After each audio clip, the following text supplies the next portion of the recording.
remotely, it was 28 degrees here. I got to figure out what that is in Celsius. That would be nice. A special guest. Nice. She's back. So, she's back from the road. Finally back from the road. Yeah. Who else we got here? Wayne. There we go. Hey, you call that snow, Wayne? What? Big snow coming your way. No snow here in southern Ontario yet. Because what was it? Buffalo getting hammered? Is that what it was? Buffalo. No, it was like Pennsylvania got hit hard.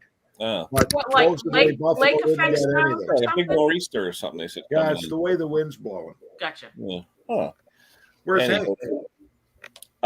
He's having trouble with the link. I sent the link twice. He's still having trouble. Does somebody got YouTube open? Because I'm hearing background. No, I closed mine out. No, I haven't even opened YouTube. I just got StreamYard open. Huh. Weird. Well, this Yeah. is my second to last StreamYard stream. You're second to last. Well, I got Condon and Bernanke. We're doing one Monday night. Oh, okay. But other than that, then they cut me down to 6 people on. Headset my head. Right. Well, there's only 5 of us right now. I can step down. No. I'm just saying 10 is nice when you have good conversation going on. You know that can be true. You are right about that. So anyway. Last time we saw you, you had black hair. No, I have been. I told Klaus this a little earlier. I went out on a nice trip, had some fun. Found out a dear friend of mine was very ill, so that was a long journey, and then Thanksgiving journeys and all that sort of stuff. So it's been a while, but I've been having a blast. I enjoy that. Okay. So have you heard about the alien invasion on December the 3rd or the 4th? No. Where's that going to happen? Listen to this story. This is an amazing story. Back in 2009, a guy invented likely one of the first AIs. He called it WebBot. So this is 2009. And it predicted that, listen to this, 39 days after Donald Trump was interviewed by Joe Rogan, there would be an invasion of UFOs where the UFOs would be fighting the North American or whatever country jets. They would be in like dogfighting up in the air. And then the UFOs would be turning on each other and fighting against each other. Back in 2009, Joe Rogan had his first podcast. He wasn't even a famous guy. And who figured Donald Trump would end up being president? So on December 3rd or 4th is the 39th day after the interview of Donald Trump by Joe Rogan. So the guy that put this up on YouTube says everybody should go out and get good quality cameras because this could be the first case if it happens, which it likely won't. But if it does, everybody should get ready to take quality photos of what's going on. I'm reading this now. I'm sorry. This is just funny to me. It's probably going to be a meteor shower. It's meteor shower. Yes. Yes. Well, it just came out. And Trump will claim that he ordered it. Yeah. Yeah, and it just came out that in Connecticut in 2022, a 25-year veteran of the police force was on the midnight shift, and he actually has photographic evidence of this. He called it a plasma orb that was the size of what's those little mini cars that are made in Britain? Mini. Austin Mini. Yeah, the Austin Mini. He said it was about the size of an Austin Mini that was turning green, red, and yellow, and it shone. He had to stop his vehicle because a beam of light was coming down and blinding him. And then he's kind of like in shock saying, what am I seeing here? Then as he takes his camera out, the thing starts to take off, but he films it as it's flying out over the lake. You can't trust those Connecticut people. No, I don't know. It looked pretty real to me. Well, this is hilarious. I'm reading this right now. I have a question. Where the hell is Hank? Hank's having issues. Hold on. Yeah. Okay, so some people say what kind of issues? Some people he said he tried the link and the link didn't work. Yeah, the link worked for me, Kenny. Worked for me, but I'm having a hard time finding the public Bruce, there's something off with your mic. Henry, the big dog. Bruce, your mic is You got a It bad sounds like mic. it sounds you're talking Well, about. sometimes when I sign on before the stream, I have mic trouble. So, It sounds like you're in a tunnel. oh, Yeah. maybe I think I got two mics running, one on the camera and one on Yeah, because we were You hearing do. an echo before. Yeah. Yes. echo. I'll be right back. Back. Either that or you got big sinus trouble. Hey, right. what the hell are you doing, Hank? Stella, you like my humor, eh, Stella? Yes, I do. I had you set up and everything, and nothing was coming on. It's like, so I went on my other computer, and you guys are talking. I said, "What's up with Well, that?" maybe It's an we started alien up on last invasion, week's link or something. I, That was bl- confusing to me. I blame it on all the Timu stuff. You know, it's the Chinese listening in, so it gets a little. Yeah, That's you guys, it. I don't know if you guys saw my short that I just put out. So this guy, it's not his real name anyway, but look what he says. All right. I have a snowblower. It's relatively new, only a few years old, 5.5. Blah, blah, blah, blah, blah. The blades weren't turning. Well, he means augers. Okay. Yeah. So the gearbox is screwed, all right, unless the belt's off. Who knows? Yeah. But a few years old, it's like, didn't Tecumseh stop making engines in 2008? Well, yes, what? No, that was a few years ago. Yeah, I mean, and so, if you're I think it was taking an 2008. epic time, it might be new to him, but with all the oil and grease and everything on it, the thing is 16 plus years old. So right. Well, speaking in biblical terms, that's not a long time ago, you know. Hey, what's up, Chris? So anyway, so what's going on this week? A nice week, Thanksgiving week, a nice short week at work. 25-pound turkey we had, about 12 people. It wasn't too bad. But yesterday was Black Friday, so Hank got what'd you get, a welding table, or was that today? Oh, That was today. Today I went and got all my stuff. So everybody's got no, the first link, Dan, don't use the first link. The first link went corrupt. Okay, because I used the second link. Yeah, secondly, the first link, for some reason, it kept giving me feedback and all these loud noises. How's it now, Bruce? Ted Baxter, the Anchorman. There you go. You're good. You're good. So I still love that Alien Invasion? The what? Did I miss the Alien Invasion or what? no, that's going to be that's going to happen in a couple of days. Yeah, December 3rd or 4th, Hank. Watch this, guys. Have a good camera because spaceship UFOs fighting UFOs and fighting our jets. I can't wait. Did you say December 34th? December 3rd or 4th. Oh, Now, third or is fourth? this only visible up to you guys Just up in the checking. north, or are we going to be able to see it down?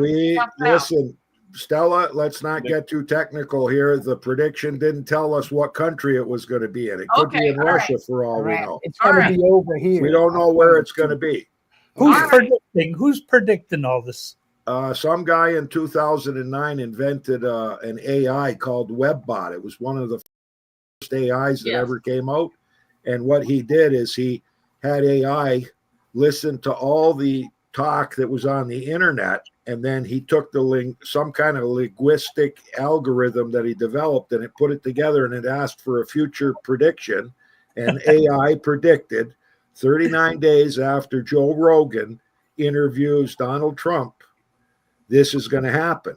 And Joe Rogan back in 2009 was only doing his first podcast. Like, he wasn't even a famous guy. Yeah, he was on that, was it Office, whatever the hell that thing was. Yeah. And Donald Trump was on, I think back in 2009, he was doing The Apprentice. There was not even any talk of him running for the presidency or anything. But it doesn't say that he's going to be president. It just said when Joe Rogan interviews him. Yeah. Oh. Cool. Some people, I got to say this. Some people are scared that UFOs might exist. I'm the other way. I'm kind of afraid that they might not. Yeah. Yeah, I'm right there with you, Bruce. Yeah, they got to be smarter than us. I mean, I took statistics in school, and it would be weird if we are the only ones. Exactly. Yeah, shiny forehead. Yeah. I remember the beginning of Battlestar Galactica when he's talking. It's like, some believe that life here began out there. Yeah. That's right. Yeah. So, Well, you look at somewhere. You look at all the science fiction stuff on every science fiction movie, somewhere later on, many, many years, whatever they had on there became developed technology. Yeah. Well, I remember watching 2001 Space Odyssey before Kyle, what's his name, gets on the ship. He has a video call with his child, daughter, son, whatever it was, before he goes off on that mission. And we were just like, wow, video calls. And now today we're like, you know, boo, boo, boo, boo, talking away, you know. I'm not happy, Dave. That's right. That's right. I'm not. Yeah.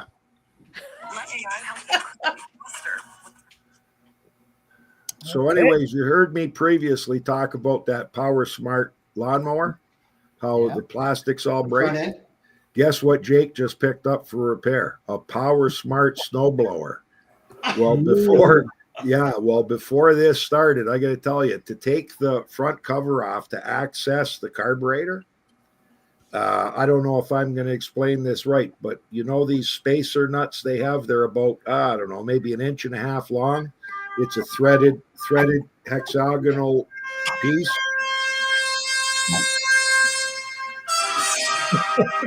There it is. Okay. It was better when Robert was on. So you know those threaded rods they have, but they're hexagon. They've got them screwed onto the studs to hold the carburetor in. Then you got your plastic cover.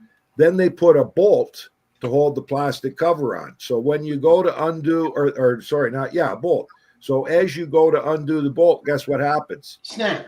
No, the bolt spins with the inside hex piece. So now it's still attached to the cover at the back. Now, because it's so close to the handle of the snowblower, you somehow got to get inside and hold that hexagon spacer with, I ended up using a pair of needle nose vice grips to hold it to get one nut out so I could rotate the part and get the carburetor, access the carburetor for a carb cleaning. That took 25 minutes just to get to where the carburetor I got your beat, Wayne. Yesterday, I'm trying to take off skid shoes on a snowblower. And you know how they use carriage bolts with that little square hole? The square hole rounded out. Oh, brutal. And they were tight as shit. So I ended up having to take a Sawzall with like a 12-inch blade and just force it in between it and cut it off. Now, what we normally do is we take the zip grinder and cut right through the nut on the outside, Yeah. But the way the shoe was shaped like a C. Oh, so you okay. couldn't get anything in there. Yeah. So you had to go between the actual back of the shoe and the body of the basket. Yeah, brutal. It worked. I've been working on a $40 Power Smart for a week and a half. Just to clean the carb, eh? No, I actually changed the carb. Oh, okay. The carb I wanted, I couldn't get. Big John helped me. Tried to help me get one out of the States, but we got a postal strike. But anyway, the one he found still didn't have. It has a primer. It has a primer, but the port is on the front of the carburetor, not on a tube on the side. Yeah. So I actually got one of my wing carburetors and drilled a hole right through from the front back into the bowl area, so that I could, when I pump the primer, it pushes air in. But I just keep, every time I put it on, it doesn't run right. And then I had it. And there's the little, the input to the motor, there's a D shape, just like a Honda, behind the carburetor. It's shaped, the actual intake manifold is a D shape. I got that gasket on backwards. So here now I'm thinking, oh my God, I'm going to have to rebuild this thing again. And anyway, I was getting tired last night and I finally got it running. I don't know if the new one leaks. Leak. This thing leaking. Every time I try something, another leak. Is this your machine or does it belong to a client? No, it's my machine because we got it given to us because the person couldn't stand it. It only has 3 hours of work on it, right? Because it kept leaking in their shed. They bought it new. It leaked. They let it go away. They had it for 2 years. I've had it for 2 years. Warranty's out. Warranty's off. And now I get to... But this is a slow time of year. I got one mower left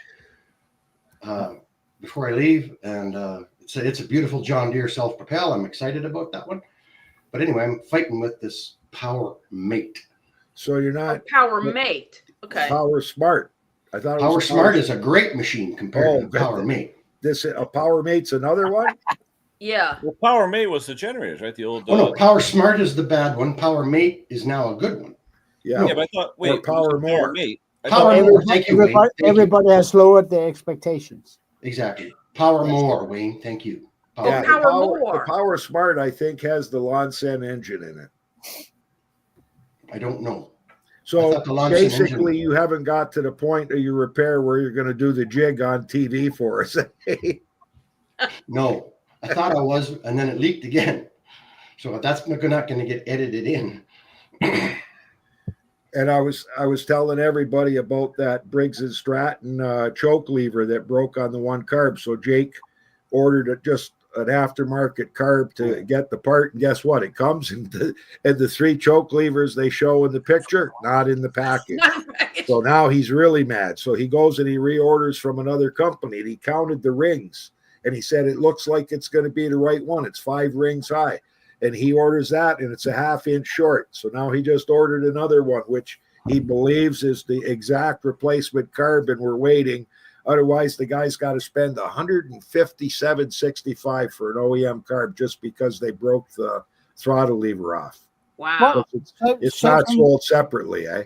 I mean, we were talking about this earlier today. Now, when people go and buy the cheapest they can find, my pity expires. I have no feelings for these people, because they could have chosen to buy a brand name, paid a little more, but they did not. They were thinking, oh, we cheap. We buy that. Yeah. If they don't understand, there's a cost of doing that. Oh, of course. And Pay it's me broken. now, pay me later. I am the perfect person to teach them that. I would have ordered the OEM carb at $150 something and said, here you go, now it runs. Yeah. Oh, that's expensive. Yes, you bought a cheap machine. It's like when you go and buy a printer. The cheapest printer costs the most in cartridges for ink. Yeah. That's how the world works. You don't get anything for free. That's right. Sake. And I have in the beginning, I almost felt sorry for people when they had to pay a big bill. I still do if it's a good machine. But if they bought the cheapest they can find, I mean, you go into a store, what's the cheapest I can get? It's that one. I'll get that. Right. Why? You know? Well, and then you just have to pay at the other end of Right. yeah. And one of my customers. Yeah, I think Wayne, I think it's quite amazing that you still try to help them. I mean, of course you try to help them. You fix stuff, but Try to you try and save them some money. Yeah. I will help anyone save money. I help them every time because my hourly rate is ridiculous. But I will not go out of my way to save the cheapest machine on the market. Right. End of story. I mean, if it's a Honda or a Craftsman or something brand name, I will. Yeah. But not. Nah. The problem, I think, I'm is going to go in another window on StreamYard. I deleted the stream. I thought I'm going to see if it's still there. I'll be back. okay. All right. Bye. I think the problem is that a lot of the consumers out there that are looking for equipment aren't educated enough. They look at the price, like you say. Yeah. But if they were to ask questions like how available, like if you go to Lowe's or Home Depot or something and you say, how available are replacement parts if I want to fix this myself? Yes. And naturally they're going to say, oh, well, you know what? We don't sell any parts. You're going to have to order them from, okay, where do I order them from? And they're going to say, I don't know, because they don't know where you order them. They Right. don't know. But the That's thing right. is, where do you buy your toothpaste? The what? Your toothpaste. When you brush your teeth every night, where do you buy it? Toothpaste. I don't know. My wife buys it. It's likely at a drugstore. Yeah. Do you go to a dollar store and buy the off-brand that nobody ever heard of? No. Why No. not? Why not? It's cheaper. It's likely just as good, but it's likely expired from what I've seen. Bingo, gringo. Yeah. Yes. Because that's exactly what people are doing. They claim Hey, that William. they didn't know. But the thing is, they buy their toothpaste at the drugstore, but they buy their snowblower online somewhere with no backup. Yeah. I mean, stupidity as an excuse ends the day you turn 18. In your country, 21, but 18. that's when it stops. You are now responsible for your own actions. They call it adulting. You know, Klaus, And- I don't necessarily think it's stupidity. I just think it's more of, wow, everything is But- instantaneous today. Yeah, You I know, know, but and why they, do you and they why, think they're getting a deal. yeah, but why do you still buy the good toothpaste? I want to show you this. I want to show you this lawnmower, guys. But if you're okay, Oh, she doesn't you want don't know anything about lawnmowers. You're in Canadian. You don't want to see her no haircut? Oh, okay. Sorry, Bruce. It's okay. I'm going to show you this lawnmower. And if you don't know anything about lawnmowers and you're in Home Depot, Canadian Tire, whatever, Yeah. and you see this pretty little lawnmower, hang on. Can you guys see that? Yeah. Yeah. It's actually a great design, but the materials in it are so bad. These are plastic wheels instead of rubber. Yeah, they're all This plastic. front end, if you hit a post with this thing, it just disintegrates, right? Yeah, there's Right. only 4 bolts holding it. Look at that. And Nice you little, can't get nice a new little, part for it. Yeah, a nice, yeah, I don't know how big this picture is, but there's a nice little primer bulb there, right? Yep. Good Yeah. idea. It's got the split angled case like the Honda GCV 160. Nice little muffler on the other side. Good shroud, bag on the back. Like it's actually not a bad looking little lawnmower, but it's made so cheap that it falls apart before you can bring it home. Yeah. I know. Well, But- it but just I- looks I- nice. I It doesn't would have say- anything. I Yeah. will say again, do you buy your toothpaste at the butcher shop because it's cheap? Okay, but you're a young guy. You're $7,000 in debt with your credit card, and you don't have any money. And your wife says, I know. "Get that long cut or no fun for you." I know, but Oh wait, you want to see something? Oh, I gotta show you something. I think we have all done it. It's not that. Yeah. I mean, it's a learning thing. Right. The thing is, I don't want to pick up the tab for people that didn't ask the professionals to do something. If I order something to be done to the house and I don't check the guy that's going to do it, I'm up shit creek without a paddle. Hey, what? And, what? and- and- And, I mean, and that's on you, Yeah. not on it's on him. it's on me. It's Right. on me. And these that's why I'm saying I'm not saying that Wayne is doing it wrong. I'm just saying it's pretty good that he still helps them because I don't. I got a question. Mhm. I was at my daughter's today, helping her with the leaves. Okay, and my son-in-law was inside supervising. Yeah. Okay. Yeah. So no ill will. Now, I lent him a Honda mower. It was actually my mother's because I cut my mother's, right? And I go over there today, and we're doing leaves and stuff. There's a lot of overgrowth and stuff. I said, get the mower. You know, it's a Honda powered Craftsman mower. So he brings it out, and this is what it looked like. What? Yeah. Wow. It looks like something from the Addams Family. So Yeah. obviously it hasn't been put away in a shed. No, hold on. So I said, how can it get worse? Well, it gets worse when you store grass in it for 3 months and the grass bags. Oh my good God. Oh, man. Shoot. So I That's go to, almost worse than some of the customer stuff Wait, I see. so I go to grab the handle on the bag, the cloth handle, tore right off because it's all rotted. You know? And I look at my daughter, she looks at me and she just shakes her head. I go, no comment. Yeah. Yeah. And the son-in-law didn't ask you for another one. He didn't, no. But I'm just saying, he didn't even say hello. He got his guitar, put it in his car, and took off somewhere. I don't know. But it's just like, really? Yeah. You know, I mean, how about maybe give us a hint? I mean, something. Yeah. I don't know. Yeah. Oh dear. Well, Love what? They said love is deaf, dumb, blind, stupid, whatever. yeah. She can watch this. She better be careful. She might go back. Yeah, and but watch I this. bet you his guitar's in really nice shape, eh? Hi, Eric. Hi, Erica. Hello, Erica. Yeah, Oh, Lordy. it is what it is. I mean, and sometimes I think that you know what, that's why we are here. You know, Mm. but when But I people mean, I looked at it and I'm like, seriously? yeah, You know, yeah. and it doesn't. Does he have a leaf blower? He's got an electric leaf blower that Oh, that would communist. work. That's even better. You go get the electric leaf blower. You shoot it on the lawnmower for 3 seconds and put I it did. away. I did. Yeah, but you did, but he an didn't. eighth of an inch of built-on grease and dirt and cobwebs and everything else. Is That's worse than some of the ones I see here that are customer mowers. But no, I did blow it off, and then I checked the oil, and it's low on oil. I said, "Do you have any oil?" No. Okay. So, and then I lent them a pressure washer, a nice Honda pressure washer. I told you to like cycle it, get all the water out of it so the pump doesn't freeze because we've had some really cold temperatures. Did you do that? I don't know. Oh, I don't know. oh, Obviously, you're not doing well. yeah. You better call. This is where you hand him a rake Ugh. and a hose, and Well, I think next time not you just- work with that. Well, the Yeah, the hose was entangled in all the 14-inch tall grass. So, yeah. Well, you can hit that with a lawnmower. You should text him and tell him to check the tire Kenny. pressure on the I'm lawn. pretty sure this guy has the wrong father-in-law. I'm not sure, but I think. I think so. But Yeah. and this is not in anyone's defense, okay? No. But It there are seems some this problem seems universal. Sorry. that- You know, no, but you know what my daughter there are says? some people that are just not technically inclined. But Okay.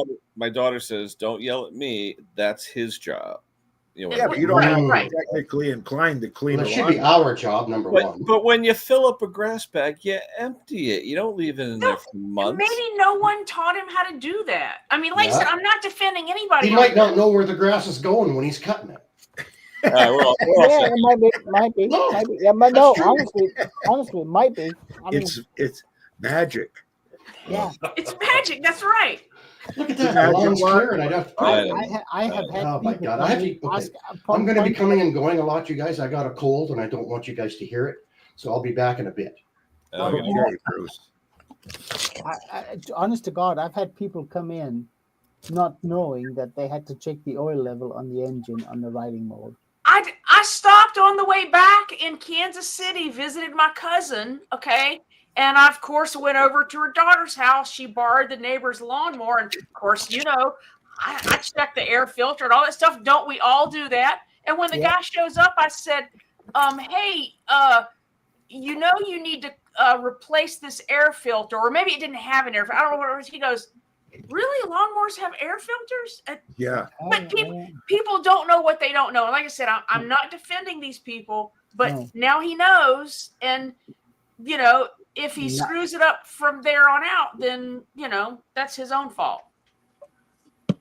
Yeah. Yummy. Is that just a pile of leaves or what is that? Now it looks like a nest. That's Mickey and Minnie.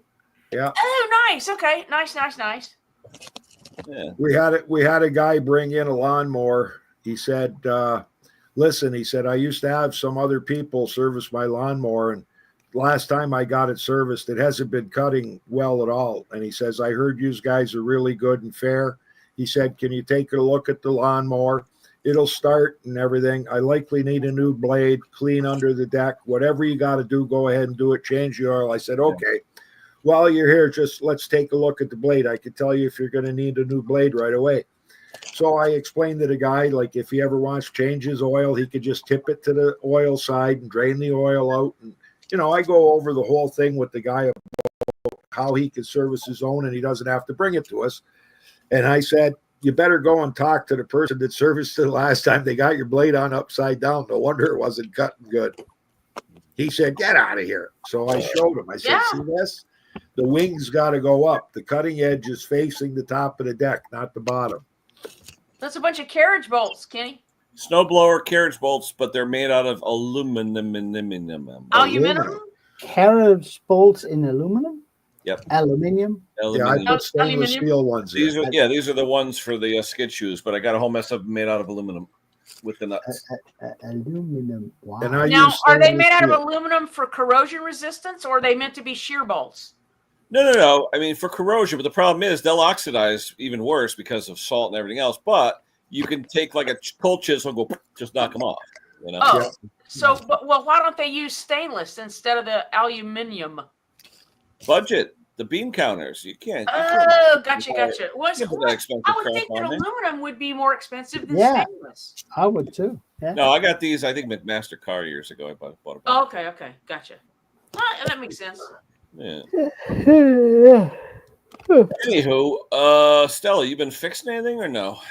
I have gotten a leaf blower in that I need to do something on. I don't know what. I mean, of course, you pull it off, and the air filter disintegrates. It's a Husqvarna, and of course, it's a foam filter. It like disintegrates in your hands, and it's just been getting harder and harder to start. You think, So anyway, there's that, and then I haven't really looked very closely at. I got another Echo string trimmer that I need to order a set of gaskets. I gotta have to split the case on those guys, but that's coming up soon. Thanksgiving. There you go, man. I enjoyed watching Erica's video while I had my Thanksgiving dinner. Nice. Well, I have more of those Thanksgiving leftovers to eat for dinner tonight again. Is that homemade dressing or dressing in a box? No, homemade. Kidding me? But then in about 8 minutes, I had this. Before you went for your second helping? No second helping. I'm on a diet. No kidding. Nope. Nope. Got 5 more pounds to go. You can give me gravy in a bowl and a loaf of bread. Oh, I'll eat. No. I will eat a shoe if the gravy's good enough. Okay. Yeah. Oh yeah. I mean, gravy is king. Yeah. Right. I mean, I am blessed. And in some cases, I live with I'm not Anita, saying and who's she the makes best, but I have gravy eaten to shoe. die for. Yeah. I'll bet. Actually, today we have Thomas, lamb. why didn't you have Thanksgiving? What happened? You were working? Oh, our grocery store was open Thanksgiving, but they were only open till noon. For all the people, I love all the people Thanksgiving morning. I had to go there and get broth because we were short on broth for the stuffing. But you walk in there, and of course, you could tell where the standard Thanksgiving food was. Like you'd walk into the aisle with the broth, there's nothing there. You walk into the aisle with the bags of stuffing, nothing there. You walk in the aisle with the cranberry sauce, nothing there. It's hilarious. Or the baby lima beans in the frozen thing, they're all gone. The what? Baby lima beans. Who the hell has baby lima? What the hell is that? Is that like Lima beans are good for you. You don't know what lima beans are?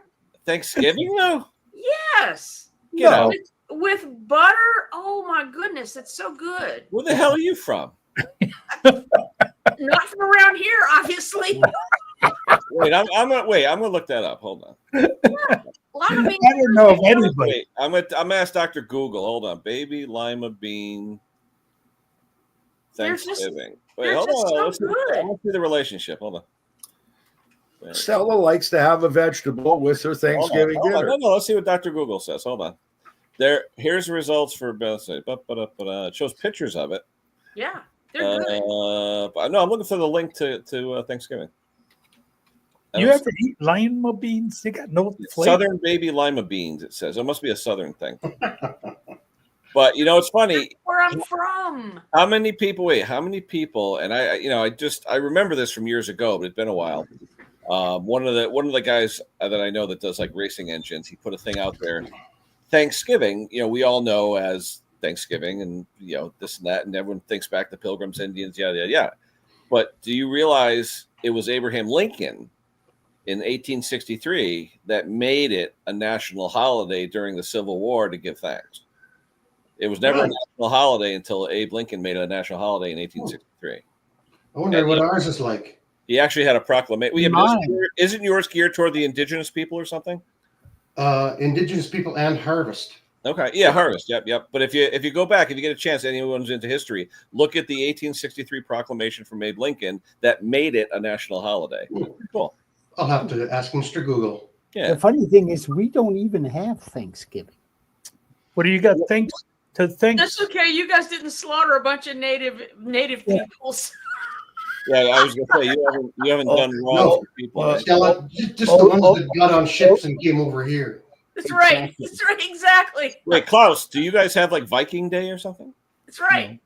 No, we got something similar. Yeah. What's the day that you have potato pancakes and mushy peas? Never. Isn't that a meal that you guys eat? That's the UK. Mushy peas in the UK. Raffle Scrapper, he has that on there's a special occasion that he has that. But that's not mushy pea. They have that with fish and chips too. Mushy peas. Yeah, in England. That's not over here. No. Peas and carrots. That's another one. No. The generator. I'm going to James Condon's tomorrow with the generator to hopefully get it fixed. So. Right. We're going to meet up at 7:00 for breakfast, and then we're going to hopefully get this generator going. My friend Wayne dropped it off about 2 hours ago. So, you have friends? Yeah, we have stuff coin. It cost me a few dollars, but I got a few. You know. Zing! No, Wayne, in all honesty, our religious Wait, holidays. hold on. I'm having technical difficulty. Oh, there we go. It's better. There you go. Wayne, our religious holidays are influenced by, some of the Nordic non-religious. Yeah, the pagans. Yeah. There you go, So- Bruce. so- You got so another we have- Canadian. Brucey, you we- got to see his. Sorry, Yeah. you got to see this guy's collection. Rodney, if you're on, you got to come up and show Brucey your collection. All stuff he found with the metal detector. He didn't find any diamonds, Bruce. No jewelry. Look at him prettying himself with See it? all his found jewelry. Ooh. Solid Rodney, there's sterling the silver, link. my friend. Yeah, sterling silver. Well, there's the link, Rodney. If you want to come up, show Brucey your stuff. Yeah. Canadians, we do stuff. No, we celebrate when the days turns from where the amount of time for the nights are getting shorter than the days. We Equinox. celebrate Winter, that. summer solstices. Solstice. Yeah, Right. that's the one. Yeah. And also we celebrate our harvest, which is usually done in September. We have a thingy dingy, but the holidays you have in the U.S., I don't know about Canada. I am so sorry, but the ones that they are in the U.S., we don't. I mean, the only thing we have over here is Halloween. Yeah. Well, That's where everything I learned about where you live, Klaus, is from watching Norsemen. Well, But I learned. but I mean, in all honesty, I know that is fiction, but It's but hilarious. it is, but it's based on something that is Yeah. real. So you can take leads from that, absolutely. Oh, yeah. Of course. I mean, Funny, you don't look. Funny, you believe don't it or look not, through it. we're the only country in the world that has ever occupied the British Isles. Really? I didn't Yes. know that. No, we What? did. I missed that. What was that, Klaus? About back in 800 and something or something. Right. Vikings boats. Viking. Norsemen. Yeah, Norsemen. That's a hilarious TV show. If you ever... Shipwreck, close it. If you had a metal Norwegian. detector, you'd find a lot of good stuff, I think, in Denmark. You'll find stuff over here you won't believe. Yes. But And I will tell you something to keep things in scale. The school I went to, it was a Catholic school, but we're not Catholic, but I went to because it was a private school. It was a good school. There was a church attached to the school, and in the founding bricks of the church, it says 1474. Wow. Yeah. We I come have from no a country- idea over here. No, you don't, because U.S. was not even thought of. It wasn't even discovered. yes, Right. it was. Well, yeah. by some, but Your Vikings came over here in 900 BC, I know, 80. I know. That's why you have red-haired people over there. No, honestly. Yeah, I got you. Why do you think there are blue-eyed Mexicans? Yeah. That's because the Spanish. Because of the water. No, it's not the water. It's because the Spanish. You guys got to get out more. Yeah. You So- got to so- watch The Curse of Oak Island. I do. Yeah, so do I. I love it. They haven't find anything major yet. Okay. You know what? if anybody from Oak Island is watching, I'm sorry, but there's more in this box than I've seen you guys pull out of that island in 10 years. There's nothing there. Oh, they're going to find it. I think there is, They're and there gonna was. find What do you it. think that old black guy, David Ball, has so much, Whoa, what are whatever we his name talking is, about? has- I need has help. so here. The much- Curse of Oak Island. It's a TV series that's been going on, I think. yeah, I think it's how many years, Bruce? Is it 12 or 10, 18? maybe 10.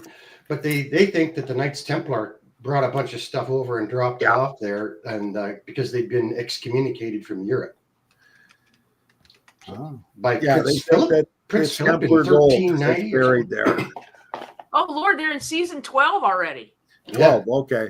You got to tell me how they could have dug a hole deeper than what they've gone through without the equipment that we have. Hank, Because they it's dug like who flood built the tunnels behind them. pyramids? It's like who built the pyramids and how could they build them? Who built the Sphinx? UFO. Yeah, that's it's a lost civilization, I figure. Yeah. There's Rodney. What's going on, everyone? Hey, brother. Roger? Show Bruce your collection of items you've located with your metal detector. Okay, yeah, just no problem. Let me have to figure out changes around here again. That's Bruce over there with the Santa Claus beard on the left. If you didn't meet him before. He's from Yeah. Alberta. Yeah, I met. I've been following you guys for a while. Where are you from, Rodney? Cornwall, Ontario. So yeah. It says So- Bruce calls that the warm country. Yeah. Yeah. Hey, look what Erica just wrote. That this morning she realized the cream cheese in her fridge was made in Denmark. Oh, must be old. Oh, no, it must be good. Hank, must be good. The good stuff. There we go. Dairy over here is a big thing. Whew, okay. So that's all coins, Bruce, from mostly 1700s. Nice. Kenny, that's make great. it big. There you go. I have that many coins, but they're all pesos. Yeah, I got one Spanish real. Yeah. That's 1792, I believe that one was. Good for you, man. Where do you find these? In the ground, Stella. I Yeah. know, but what kind of ground? You find stuff on the beach, Bruce. I know that. I want to find out where he finds these. I mostly hunt farm fields, so Okay.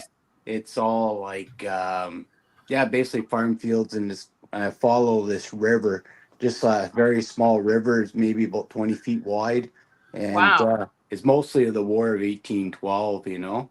Gotcha. Mhm. And here's all it's all military buttons. This year is I just found these. These are musket gun trigger guards. Oh, yeah. Nice. Yeah. And these here are like a thumb plate. Here, let me take this down here. Now, how deep are you finding these things? A few inches?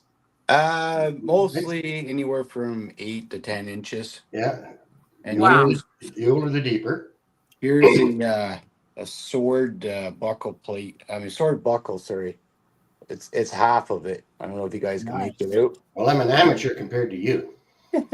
And these here are musket. These are for like the thumb plates, where they were. Right. Yeah. So those are all brass.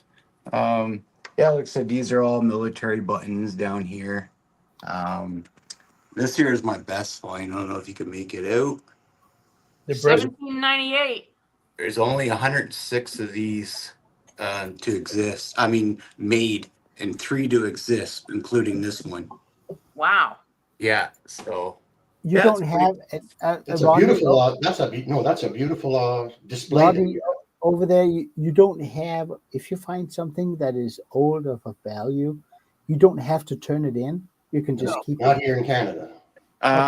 there's laws in Ontario, yes, for like anything over 100 years old, except coins. Coins you're allowed to keep. Anything like the War of 1812 stuff, I'm supposed to hand it in.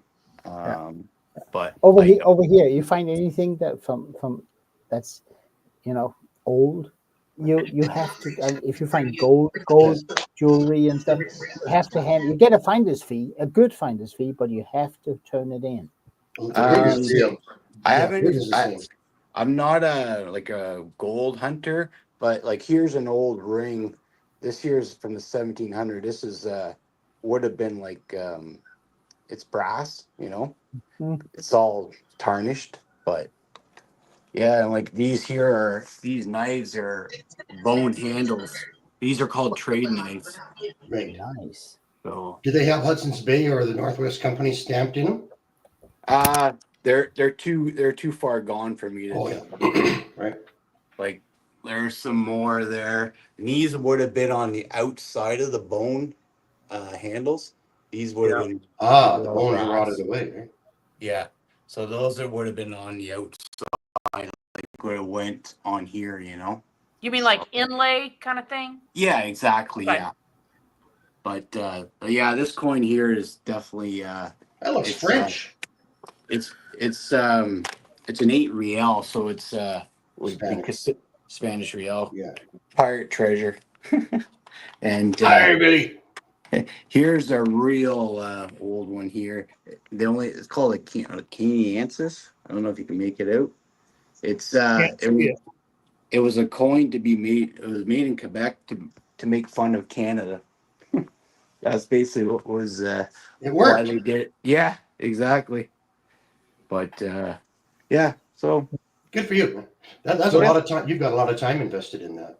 oh yeah, for sure. Yeah. So, Rodney, you'd like to be out in where I was born, not far from here. We were close to Ridgeway, Ontario, and there was the Battle of the Ridge in 1812, and the farmer's field just across the road from our place. Every time he plowed up, cannonballs would come wheeling out of the dirt as he was plowing. Wow. Okay. That was the year that we burnt down the White House. Yeah, I'm trying to get back That's into true. yeah, it's true. Nobody knows it but Canadians. Yeah. You gotta hit, man. there you go. You gotta hit your camera, Rodney. I don't know why it's Oh, Stella. I'll be right back. I did my first video with my phone. Good job. Yeah. How'd I it haven't, go? I haven't edited it yet. I don't have the little square holder for my tripod, Right? but I held it, and of course but that's okay. I did my first video. I got about six pieces to put together to do that little power So smart. have you gotten them off your phone? Do you like? Yeah, I just use a little USB. I just use a little USB-C and plug her in and move her over to my computer. That's what I Because do. I'd rather edit on the computer than on the phone. Yes. Yeah, thank you. We were supposed to have 60-40 venison pork burgers tonight. Chubby Butcher was bringing them over for UFC. Guess what? No fights tonight. Oh, There goes the venison burgers. But in an hour, the women's first hockey game, professional hockey game of the year, is starting at 2:00 today. Oh yeah, Yeah, Toronto and Boston or something like that. Yeah, that's cool. yeah. Hopefully they do well. I hope they do. It's good hockey. Yeah, I always watch the Olympics. The girls in the Olympic hockey, the Winter Olympics. Right. I can't see. So, Kenny, what time's this stream tomorrow? Thanks, Ken. Wait a With, minute. I gotta talk to Condon, see what he wants to do, because I'll probably, do a little bit of live, but I don't want to give away too much of his place or anything like that. You know what I mean? Yeah. Yeah. So I'll talk to him at breakfast, and we'll see how we want to do it. I mean, he may decide, hey, I'll keep the thing and fix it here and do a video and all that. It's up to him, I'm So only it just won't start, or it's not making power.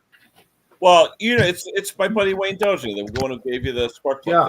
Yeah. It's his, and it's a GP. I thought it was a 75. It's a 5500E, and now he says it won't even start. So I don't know. He said the gas is about a year old. So we got a couple things. We'll probably clean the carb first, get it running, and then it was making low voltage, like 5-6 volts, I think, if I wasn't mistaken. So we tried, exciting the fields and all that, and I want Jim to check to make sure the rotor and stator are actually good. Yeah. There's no sense going crazy if the rotor and stator aren't good. But he has rotors and stators, so hopefully He does. we'll see. He's got a good inventory. So, hey, David. So, try it again, William. You were on there before, but William, you had a lot of background noise when you were on. That's why I muted you before. Anywho. So, Klaus, what are you working on this week? Anything? Not much. No? I have a. That is so funny. Hey, tell them what we were talking about this morning. Those globe cakes. That sounded pretty good. Not now. Not, that takes too long. No, I had an oil extractor sent to me from Vivor. Right. A metal 23 liter thingy that connects to the shop air, and it evacuates. It's really nice. And then you can, when you want to empty the tank, you just switch the air plug, and it can push out the air into whatever container you have. And that was nice. And as I told you last week, when I pressurized the thing, it was leaking everywhere. Yeah, right. A ball valve or something. Oh, everywhere. I'll be right back. I'm gonna take my sweater off. It's hot. Yeah, I saw that So- too. Live stream Yeah, for so happy I tested it with water. So I wrote back to Vivor, hey, that was a nice thing for sending me. Thank you very much. It doesn't work. Oh, that's not good. We'll send you another one. Okay, so they sent me another one. And that was nice. But I had already decided that I wanted this thing, but I wanted to improve on it. You know that pipe where you stick all your probes in, that was too short. I wanted to put in a longer one. I wanted to exchange all the ball valves because they were crap. So I started filming how to improve on it on the one that was leaking. So I was filming that. Then the new one came in, which wasn't leaking. It works fine. But I had to do a promo video on it. But the whole concept of doing a video first that's going to be after, it just screws with your mind. It goes, it's crazy. It doesn't, I mean, you're thinking so much, what can I say? What can't I say? Because, you know, I'm filming something now that's going to be after stuff I'm going to film after. I'm not going to do that again. that just goes, I hope you know what I mean. I got you. Yeah, that's crazy. So I got a second one that is working A-okay. It works perfectly fine. It can take on fluid. It doesn't leak. I can evacuate the fluid and it doesn't leak. And it's good. But I will say it is cheap stuff. I think this thing is like $120 for this 23-liter thing. And for a hobby shop like mine, perfect. I mean, perfect. But yeah, it's I was just going through that motion of trying to film something that I know is going to be after the stuff I'm going to film after. It does something to your head. It really does. So I've been doing that this week, and it hasn't been very busy, as you can hear. I have a couple of tractors coming in for I know one is for repair. It keeps, whenever the guy shuts it off, it makes a bang you won't believe. I mean, because he lives right next door to me, and I don't even believe it. That the solenoid or something is off on that thing because it makes a bang. Even if he idles it down slowly? Yeah, see, he's not good at that. Yeah, I got it. The funny thing is, it's not always when he turns it off. It's when he goes back on it a couple of minutes later and starts it up. That's when he makes it. Yeah, muffler's full of fuel. Oh yeah. So he's gonna need a new solenoid and a checkup on that. And then I got another one coming in, and that's, you know, it's slow right now. It's super slow. I don't have snow blowers to work on. The occasional sweeper I'll do, and that I think I have a video coming out on that at some point. But I don't have snowblower rush like you guys do in Canada and in the US. So it's slow season right now. It's a bit of a struggle to keep up 2 videos a week, you know, schedule. I gave up. Yeah, I know, and I probably will at some point too. Take a break, Klaus. Take a break. You'll enjoy it. You know what? That's what I've had to do. Talk about that. That everybody has said that. I've seen that with everybody. I mean, Stella, I know you've been taking a break. Bruce, I know you hit a wall. Yes, and but I've decided that until I reach the wall, I'm gonna go on. I'm not gonna preemptively slow down because I might reach the wall. I'm gonna go full tilt until I reach it. Then I'll slow down. That's what I did. Yeah. And it's because a lot of people have said it. A lot of people have said, "How can you keep up?" But it's not like how. It's just I can, and it works until the day it doesn't. And when it doesn't, I'll go back to 1 video a week. And if that doesn't work, I'll go to 1 video every other week. I mean, it's not something I fear. It's just that I haven't hit it yet. but when I do, I know it's out there. And I mean, if it's not content that's going to take you, it's going to be the frequency of videos. And it's going to happen. I know it's going to happen. But until it does, I'm going full tilt.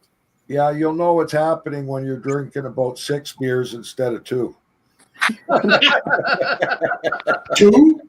It's 2 beers is like asking for a kiss from your sister. Oh, okay, it That's doesn't. really nothing. That doesn't. No. That was a bad analogy there, because 6 beers is tonight.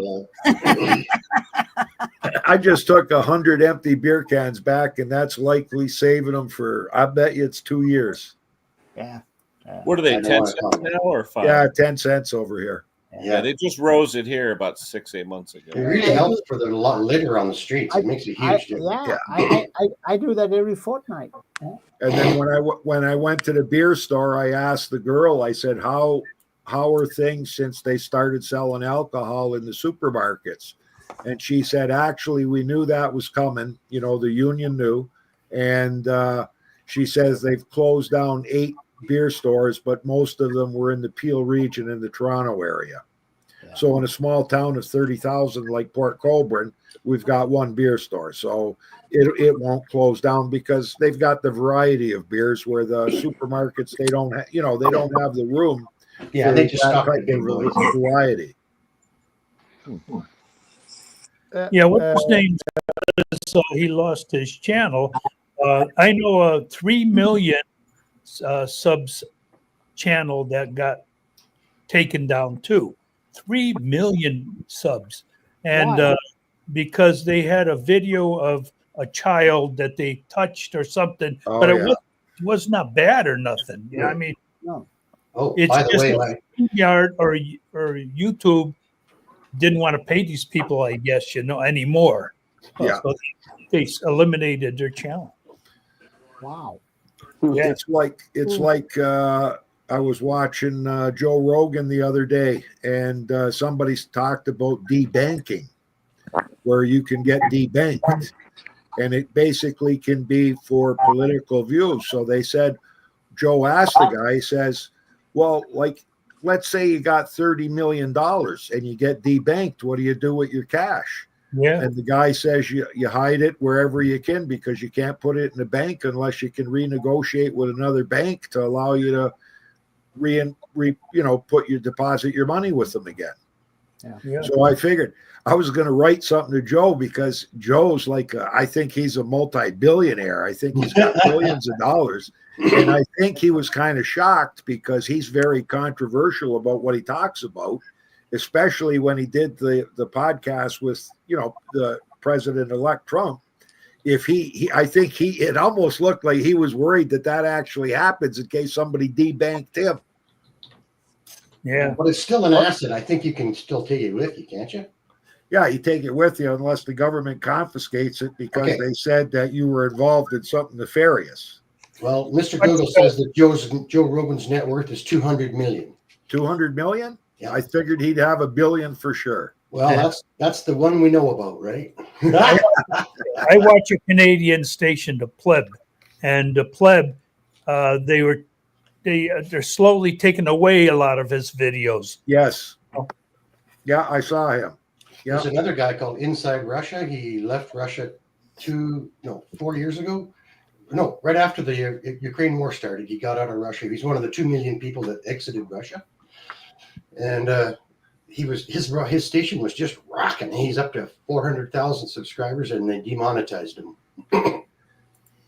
Yeah. And he's This political, is very but volatile, this whole YouTube thing, and it is put all their eggs in one basket. Yeah. No, but I mean, when I first thought about having a YouTube channel, the first thing I did, and that was before I bought the camera, I sat down and I wrote down what is it that I want to show. What are the ground rules for me doing this? And political, religious, all that stuff, it won't happen. Yeah. I mean, it creeps in, but you're going to try and not do it. I mean, it's there, but I have never I mean, I have never been asked from a subscriber that made a comment on anything relating to religion, politics, gender, color, all that stuff.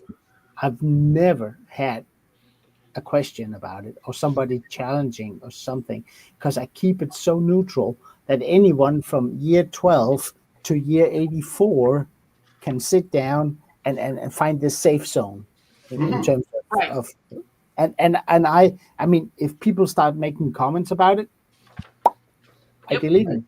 Out you Yeah. go. The only Mine was, the only two bad comments Jake had were two people so far in 10 years have said, "Why do you have such heavy metal music on at the beginning of your video?" Yeah. And Jake come out and he says to me, "Do you think that the music that we're playing is like heavy metal?" I said, "Are you kidding? It's like maybe a little bit rock and rolly, but it's not heavy metal stuff." Oh.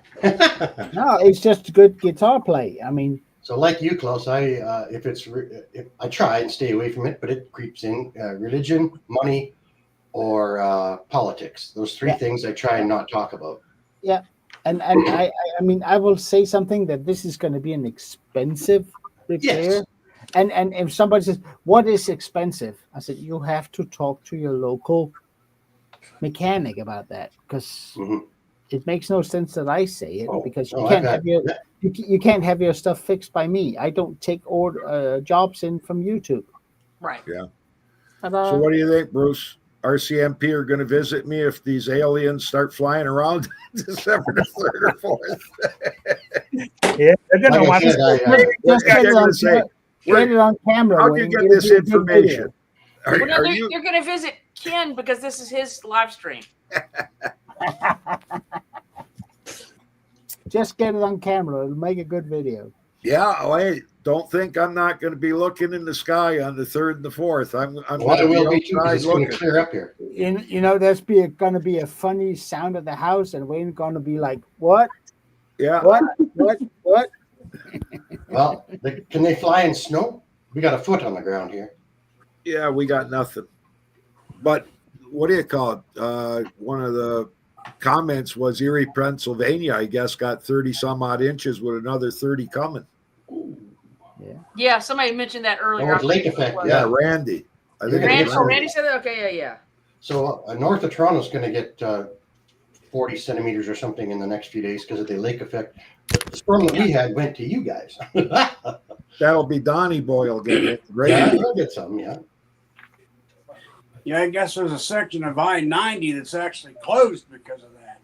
Yeah.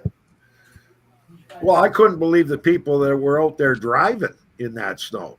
Like, if it's snowing like that around here, we just stay in the house. We don't even. Yeah, that's your age, though. Yeah, and if people are like got broken down snow blowers and there's a blizzard, we're not going to pick them up. Sorry, we're waiting till everything's cleared. And and by the way, speaking of kids, my little niece Hazley, we call her Hurricane Hazley. She's going to show up in about 10 minutes, and I'll make sure she doesn't. Come in. She's 4. You know, I saw on the ad a robotic snowplow. It's like one of those small lawnmower ones, you know. Okay. And it was plowing snow like crazy. You know? But that one must have been a heavy one, Hank. It must have been. I mean, to be able to push snow, yeah. The first snowbots they came out with, somebody contacted Jake if he wanted to do a review on one. Oh yeah. And he said, "Well, let me think about it." And then we saw a review that somebody did on one. And then the company sent him, it's going to be delayed because it's on a boat from China and it's being delayed. And then we watched the review and the thing wouldn't even take 2 inches of snow. It just didn't have the weight to it. Yeah. So then Jake contacted him and said, "No, forget that." And then they were going to ship him one, I think, that weighed like 500 pounds or something. Wow. And we said, "No, we ain't got the room to put this thing. And how are we going to unload it?" But like one like that's got the weight, it'll with tracks on it, it's got enough weight that it can. Yeah, you could program it so it just pushes snow all night long, you know? Yeah. So it doesn't build up. Yeah. Like a RoboVac. Yeah. Yeah.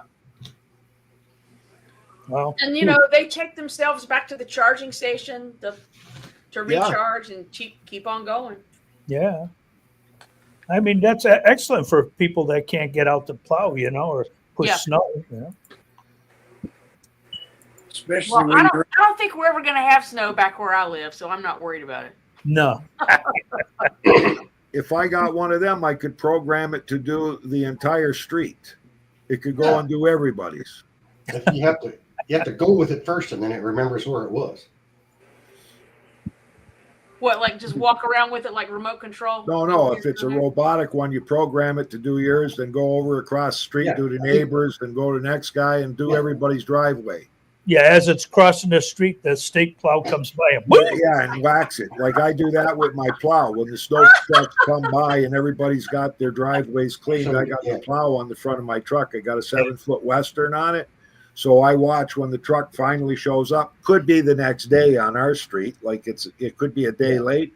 And then I start the truck up and go out and clean it all so people don't have to start shearing pins on their snow blowers. Yeah, the So ridge. I go down the street on both sides and just push it up on their lawns. Oh no, I did that, and some guy turned me into the city. Oh yeah, they could do that. Yeah, Mhm. they could do that to me. The What, But are you RCMP. because doing I'm the good cleaning deed? it for them, they wouldn't even think of doing that. So the RCMP came to the door and they said, "Were you plowing snow with a green machine?" I said, "Yes." She said, "Well, somebody has complained." And I said, "Pardon me, we live in Canada. Like, we live in the Arctic, basically. Not quite. I'm sorry to the friends in the Arctic." Yeah. And she said, "Well, if you lived on my street," she said, "I'd buy you a bottle of whiskey." But So anyway, what I just have to let you know that we had a complaint. Is it illegal to do that? I mean, what? Well, I guess you could push rocks up onto somebody's lawn, or if you're doing a snowblower, you could fling a rock into somebody's window. Yeah. I was pretty upset about it. Yeah. Who would I upset was doing you? I did okay. So I did 60 houses, and after that complaint, I did 59 because I figured out who it was. I just found Why not? out from one of our customers that one of the guys that does a small engine repair a couple of towns from here, on the side, he would do some body work and paint vehicles in his garage. Yeah. And a neighbor 2 houses down from him complained to the city that he was painting vehicles, and they sent the fire department and the bylaws department, and I don't know who else showed up and just told him that's the end of his painting. He's not licensed to paint vehicles. Wow. Yeah. Well, that's okay. I had somebody turn me in years ago. I had an old crank that lived across the street from me that was. How do you spell brushes, Stella? What? Brushes. How do you spell that? BRUSHES. RUSHES. Yeah. So, Thank Brett, you. why'd you get turned in? Oh, the guy across the street complained because he didn't like the noise. Yeah, I've had that too. Oh, well, it depends what time you're snow blowing, because we got noise bylaws too. No, this was lawnmowers. Oh, lawnmower. Does this include barking dogs? Because I got neighbors Yeah. with barking dogs. Yeah, One can only barking dogs. wish. Yeah. No, So- this was one of those I referred to as an old crank because it was either his way or the highway, and apparently he was one of those people that was miserable all the time, and he figured that if he was miserable, everybody else had to be too. Yeah. Oh Yep. yeah. Oh, those are everywhere. Yeah. Do you have a muffler on your lawnmower? Yeah, it was a quantum he yelled at me about. I had the at the end of the yard. But he there's come little- over. I had it sitting in my driveway, running. It hadn't run for a couple years, and I'm sitting on my porch and I'm monitoring this thing. He come up onto my property, onto my porch, got on my face. "Are you out of your GD mind? You don't walk away from that and leave it running like that. That noise is..." And he's going on and on and on in my face. I start yelling back at him, and my grandpap was still alive then. He was living here. He comes out, "What are you yelling about?" And the guy's bitching and moaning and complaining. And my grandpap, just a little frail old guy, chased this ass off our property back onto his own property. And then ever since that, anytime that I'd be out there with a lawnmower, whether it was mine or whether it was something I was working on to resell, Good. he'd go over there to the edge of his fence with his little 110 camera, and he took all those pictures, and he turned me into the city. So what time of day was this happening? Like about now? Oh, so so it's not like you're out there at 6 a.m. disturbing. No. I was out there broad daylight. What a jackass! He was an ass. So anyway, that fall, I get a letter from the city that says I have to halt my repairs because of the name. You're not zoned. And this guy he went up there and told them I was fixing 1,000 lawnmowers up there. Yeah, that happened to DNR, right? Same thing happened to DNR. Yeah, same thing right? happened. Yeah, DNR, yeah. So But anyway, my grandpap. oh, here comes Hurricane Hazley.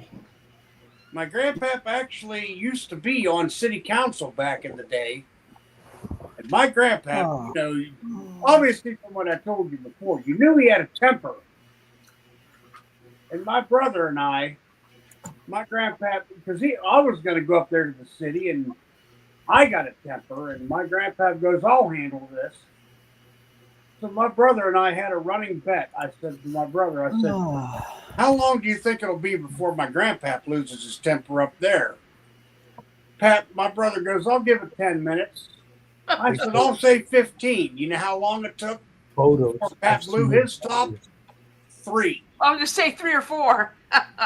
Yeah, 3 minutes. He slammed his hand down on the counter. I wrote those GD ordinances. Now, bullshit. I mean, he's going off, and this guy's like whining, I can't stand the noise. Finally, they had to make an agreement that I could do the lawnmowers as long as I brought everybody up the alley behind my house. Those were pictures of snowblowers for Tara Hale and who else wanted it?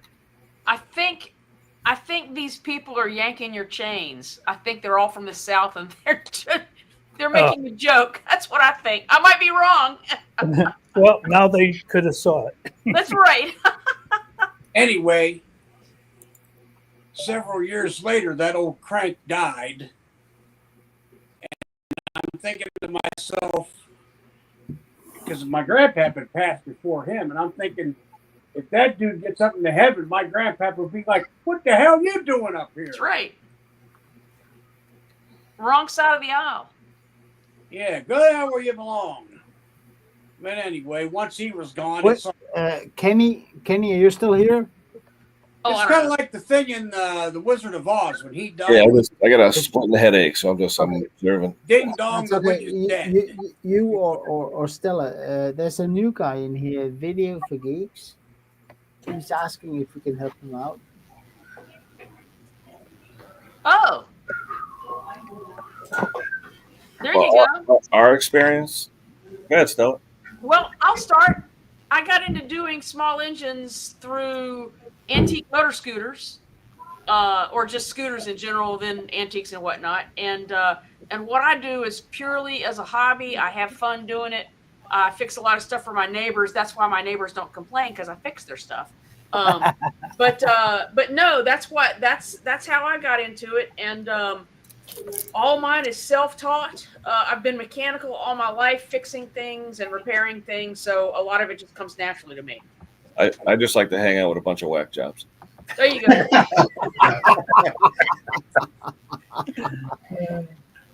All right. Am I next? Yes. All righty. I've been doing small engines for 18 years. I don't know. It came natural to me. I'm not educated within mechanics. I'm, as Stella said, 100% self-taught. I tend to do my repairs sort of by the book, which means I will search out workshop manuals. I will search out parts list, and I will try and do repairs correctly. I always use a torque wrench. I don't always. Right here. Click. I don't always use a talk range, but after a while, you can wing it. So yeah, and I do all kinds that shows up the door. If it's garden related, I'll fix it. If it's ATVs and scooters, no, that I can't do that. I'm not set up for that. So yeah, and I run like everybody else here. I run a YouTube channel where I share some of this stuff. Spread The the only wealth. issue with me is I do it in a non-English language, which to some people is a bit of a turn-off. But that's The ironic thing is, Klaus, you speak better English than a lot of us do. The thing is, actually, I'm king of the hill. I'm king of the hill in my country. I'm the biggest YouTuber in Denmark, from Denmark, doing this stuff. There's no one above me yet. I hope there will one day, because that will sort of give me an edge too. But yeah, yeah. And I've been doing YouTube for how long? 5 years, something like that. I only have about 9,500 subscribers. That does not like me when I do English videos, so I try to do them in Danish. Yeah, well, I sometimes Hank remember when talks you me only in. had 5,000, Klaus. Yeah, and I mean, I will be honest. But when it reaches 500, I thought like, this is not happening. Yeah. What the hell is going on? And so yeah, I'm sort of organic growing. There's add-ons every month, and then so yeah. Over to you, Bruce. All right. So, Bruce's Shop. Don't remember, like and subscribe. So, 12 years, about 12, just over 12 years online. I started as Bruce Pender, and then I changed it to Bruce's Shop. And but I've been fixing my own stuff my whole life because I wasn't rich when I was younger, and working guy. I got 950 videos up. I really actually have learned how to fix things. Believe this, fix things properly since I started getting into small engines. Instead of just putting another loop in a spring and hooking it back on, I get the spring, and so I don't rig stuff anymore. I try and fix it properly. For as far as small engines are concerned, you folks have watched me learn. Like one of my first videos, I think I did the $1 million bolt on a Quantum, where you just take the bolt out and squirt it full of, get the dirt. The money hole. Yeah, the money hole. And I had really thought I had done something there. And I looked on it 12 years later, and it was probably the first fix you do learn as you're fixing small engines. Yep. Before that, I was just getting it running somehow, right? But I've always been in the trades. My whole life I've been in the trades. And yeah, thank you. I'm sorry. I will say one thing. It's Bruce's fault that I'm on YouTube. No, Yeah, Bruce. Bruce. I was watching you before most anybody else. All right. You and Donnie Boy. Yeah. Simple Varga was also one on my top list, and him and I are still quite close. Hey, okay, myself, 50 years ago. Prior to that, when I was a child growing up, I was always mechanically inclined. Then when I started working in a factory, I ended up having 200 customers because all the people in the shop would bring me their work for me to do. And it just carried on from there. Mix Mowers, the mower man, he got me involved in videoing on YouTube. I'm still only 800 something subscribers, but I mean, little by little, I'm carrying on. Learned from most of these guys how to do things. Vice versa. Yeah. So here we go, and we're still on board. I'm still trying to outdo you on Tecumseh carburetor parts. Or tools. Collections for a long time. Mm-hmm. Okay, Wayne. Right on. Okay, my son Jake is a certified 2-stroke, 4-stroke electrical technician for small engine repair, and 11 years ago he started Eliminator Performance. I forget how long ago he started the YouTube channel. It's likely, I'm going to guess it was 7 or 8 years ago. And I'm 75 years old, like my buddy Big Dog Hank over there. We're 75 years old. And Jake basically taught me everything I know about small engine repair. So if he's not out in the shop and something comes in, I can fix it. Unless it's electrical, I leave it to him. I don't do a lot of electrics. Basically, that's it. We do a lot of snow blowers. We quit doing two-stroke handheld equipment only because it was costing more than the equipment was worth, and a lot of it wasn't even worth half the price it would cost to fix it. So we got a friend in Welland that opened up a small engine repair called 5 Star Small Engines that we give all the two-stroke equipment to work on. And that's basically it. And I'm from Southern Ontario, right along the shore of Lake Erie and Port Colborne.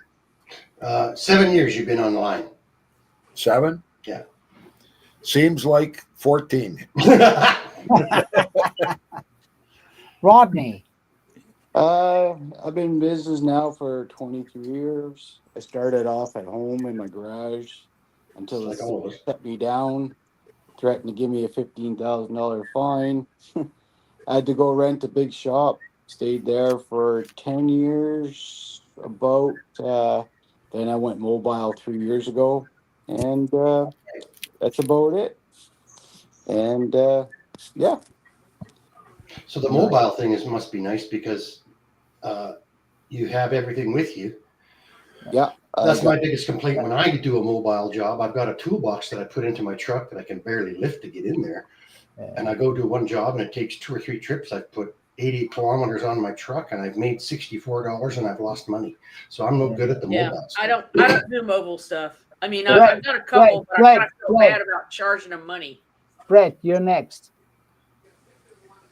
Well, I just do small engines. I just learned a little bit as I went and went to a few schools. I've been doing YouTube for about 9 years. Not steady, but I don't really do the how-to videos because I do it differently being visually impaired. Right. So I don't do the how-to videos. But my channel, I just kind of like to show equipment, more or less review it. But I like to tinker on the side. But Brett, don't you work at a shop as well? I do a little bit of seasonal work in a shop. Gotcha. So, King of the Hill, Mr. Mow It All. Who, me? My turn? You did have probably the most humdrum channel in the book, but hey, I'm happy with it. I've been doing it now. It'll be coming up on 25 years next year, and started out. I've always been mechanical. I got a mechanical engineering degree and all this other crap, and I've been doing manufacturing for ages since I was a kid. And I was the one who took apart the toaster and all that stuff as a kid. Yeah. I always needed to know how stuff worked. Me too. And always worked. When I was younger, though, we were, when you got into school and learned how to drive, you were into cars. You played with cars and trucks and all that stuff. And then, life gets in the way. You get married. And small engines are a little bit more affordable than drag cars. So I ended up starting to fix my first tractor, actually, in 2000. Was a trade-in to a dealer that my friend said they're only going to give me $300 for this old International Harvester Kohler K-Series Cub Cadet. And I'm like, I'll give you $300. I don't need a tractor. I only got a third of an acre, but I like to tinker. And the disease started from there. It just bloomed. And people would see me in the driveway working on it and fixing it. And they, do you fix stuff? And I'm like, well, it could. So they would drop off weed whackers and chainsaws. And I just learned. I mean, we didn't really have a lot of internet back then. We had Chilton manuals and we had all these different manuals for small engine, Briggs manuals and stuff. And, when you go to the parts store, they had the stack of manuals in front on the counter and they had to look everything up. And right, this thing that was like 3 feet wide. Yeah. I mean, when I started drafting and designing, we had T-squares and pencils and erasers. That was me. Yeah, we And have slide slide rules. Yeah, we have slide rules. Yeah, we'd have calculators and stuff. So I mean, I just turned 61, and like I said, I do it for coffee money. Anyone that knows me knows I like to eat, and it's nice to have the extra cash, especially with my kids are grown now, but it was nice to have extra cash, and for me and Hank and everybody tell me all the time, I know I don't charge nearly enough for what I do, but for me, it's, Sunday afternoon, a guy's having a party, his lawnmower craps out, who you got to call? Call Kenny, and I can make a few bucks. So Mr. Know-it-all. Yeah. Mr. Know-it-all. And I tried my videos. If you look at mine, I try and show how to do something. I try and show the repair, or I try and show something. I'm up to 950 or 60 videos. But like I said, I've been doing YouTube now. Technically, I've been doing it 12 years, but I think I've only got really serious about maybe 7-8 years ago. And I started doing the live stream when Mick ended his. I would do them every now and then Conquer did them a little bit, but I've sort of taken over for Mick. Mick started all this. All this, we call it the Hollywood Square. Yeah. Okay. Yeah. Mick gets the credit. He started all this, and then with what he's doing with his family, with Riley Boy, and all the stuff going on with his family, he sort of needs to spend more time with family. We all understand that. So I sort of took the reins. So I've been the stream queen, if you would, and yeah. But since StreamYard wants to screw me, this would be my second to last StreamYard, and we'll see what happens next week. I've got another live Monday with James Condon and Gary Bernanke to talk about generators, but that's my last day of 10 people StreamYard. They wanted to charge me to go from $96 a year to $438 a year, and other people who shall remain nameless automatically got that same deal automatically done. But how come no, seriously, I said, how come I can't get that deal? I mean, what am I on? Once a week, maybe 2 or 3 times. It depends. Yeah. But I think it's because I'm not gonna say who the person is, but another person got it, but that person doesn't really do a lot of streams. So they probably said, well, we'll give it to that person because they don't use it at all. They're not costing us anything. Yeah, it's not costing us anything. This guy, but it's like, guys, I'm on once a week, twice a week. It's not like I'm using thousands and thousands. I don't know. Have you tried deleting some of the old streams? Because when I go on, you've got 50 of your 50 hours eaten up. Yeah, but I've never used the recorded for anything. Right. You know what I mean? Anything. But I've written them letters and everything, and he's saying, guys, look, I love your system. I've used it for 4 years now. I've paid a lot. I mean, the first year I went on StreamYard, I was paying $20 a month. Right. Okay. And I mean, and we don't make money on lives. We don't. No. Okay. If I make 50 cents on a live after it's done, that's a lot. So it was coming out of my pocket. And then when they gave the StreamYard Essentials plan for like $96, I go, shit, that's great. So I signed up and did that for the past year. And now this year, remember, StreamYard got bought back in August. Right. New owners. And A strange name. Yeah, it cost them a lot of money. So now, like I said, I love StreamYard. I really do. But for 430 something, now it's not worth it to me. So there's another company called Restream that offers a $100 package for the 10 people and all that. So I'm going to try it out next week, and we're going to see how it goes. And if worse come to worse, but I've literally called and talked to StreamYard 3-4 times, asking, begging, saying, look, I want to stay. And they won't do it. Like, okay, sorry. So, well, okay, we got to start a petition. If that doesn't work, I don't know. A loyal fan, and I promote StreamYard all the time. Yep. And really, I mean, that's how you treat your loyal people. I mean, I don't know. We'll see. Hey, Scott's here. Hello, Scott. Do you guys make a lot of money doing this to make it worth your time? No, not on the live streams. No, I mean, nothing really like no, but even regular stuff that we do, I mean, it's nothing to write home about. You know what I mean? For what we invest, if you look at, say, for example, I'll give you an example. If I'm making an hour-long video and I want to really edit it properly, like a Stella edit or something, like really proper, that's 10 hours of editing. Yeah, that's right. I mean, and if you look at what you make off the video, you're working for pennies an hour. You really are. Right. You make a video, $10, $5, $10. It depends. Generally speaking, depending, and I haven't done a video in a long time, but say for a 20-minute video, I can easily have 10 hours worth of time. That's even after I, hit the button on the camera when I'm done between editing, uploading, optimizing it for YouTube. See, I do the whole ball of wax. I like make sure the subtitles are correct.